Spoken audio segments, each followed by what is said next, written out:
The Mayor of San Francisco.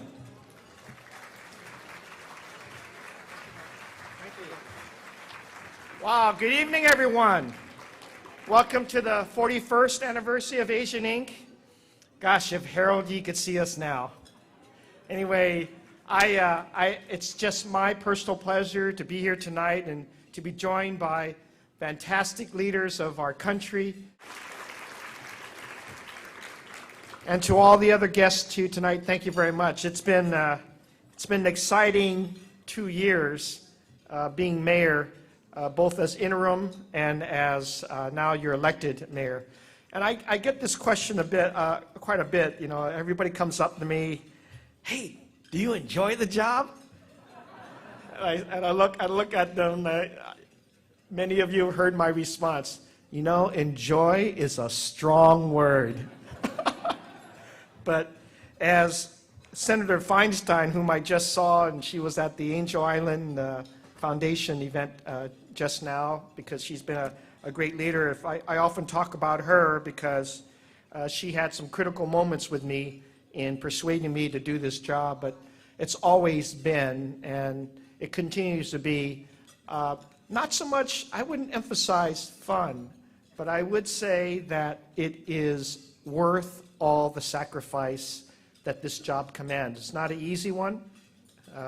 San Francisco loves its First Amendment, loves its civil rights, but they also want jobs.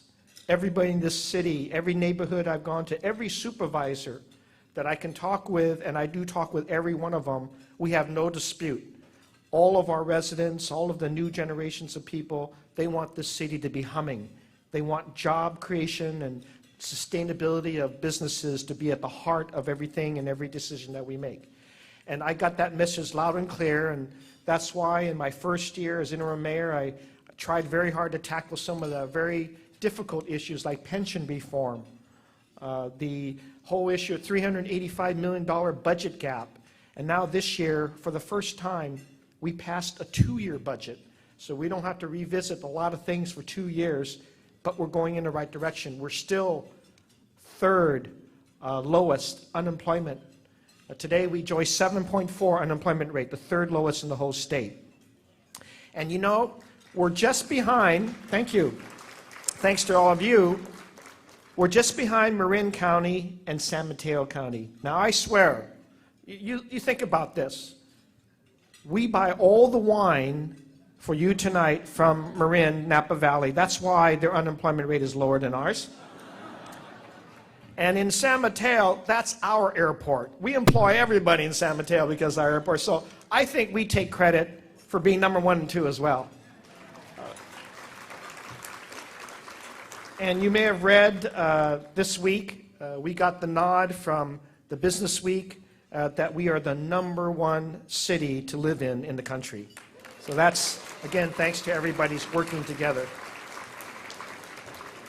I've been working hard this year and actually really been challenged by some of the things that we've been doing, but I know that, and this is again, I swear, Michael, that Harold would say, he would give a nod because we are getting rid of that payroll tax in our city so that we don't punish job creation, and we're going to replace it with a fairer tax, and that's Proposition E on the November ballot.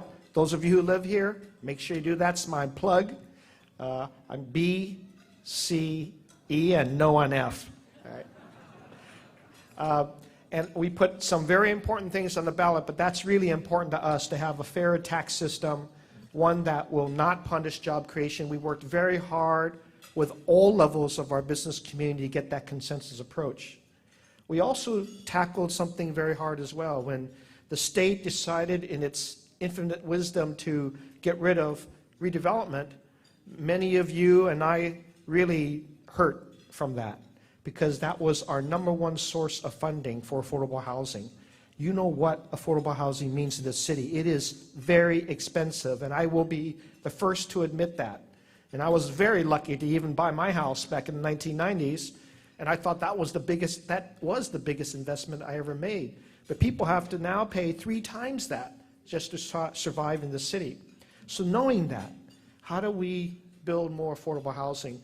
Well, We tackled that this year, and for 6 solid months, we had in the room a consensus building approach with our market rate developers, our financial institutions, our affordable housing advocates, our low-income housing advocates, and we worked and we worked and we worked until we came to what was an adequate compromise, the Housing Trust Fund, which is on your ballot this November as Proposition C.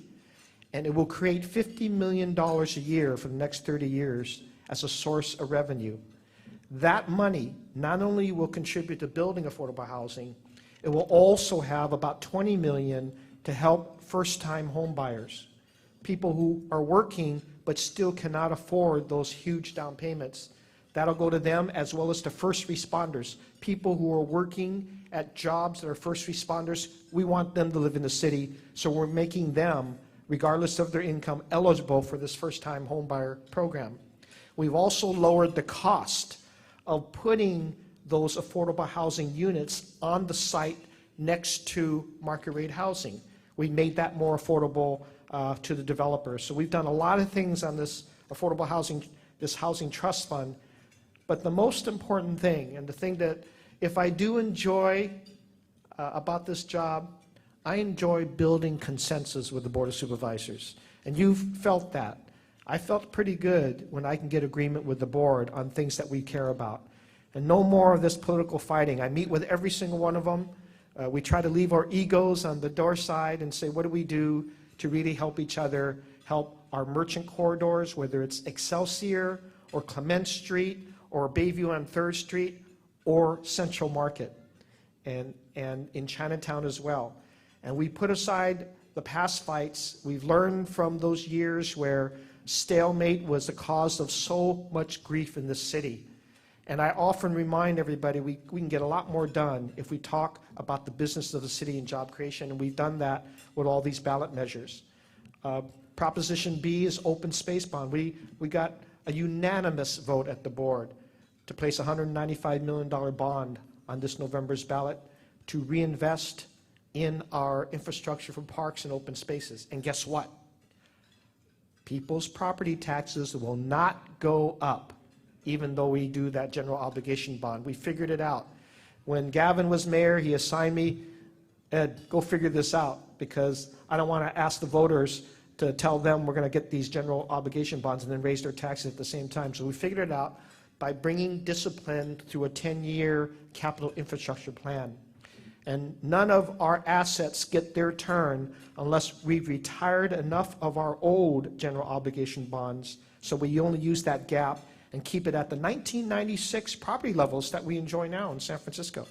So we're playing it smart, doing 2-year budgets, regaining our credit system through our credit agencies, being smart about our pensions, doing all the things that when you read about some of the other cities not paying attention to this, you know that down the road, that awful, awful word called bankruptcy might be approaching some of our cities, as we've unfortunately heard about cities like Stockton and Vallejo and the others.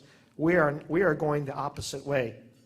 What I do enjoy is the incredible innovative spirit that's happening in our city. And it's not just technology companies, although I will give them full credit for coming to our city, for exciting our workforce, for hiring. In fact, you have to understand this, because everybody thinks that they just hire, people from the outside. That was true about 3-4 years ago. Technology companies were looking for the best and brightest platform engineers to hire.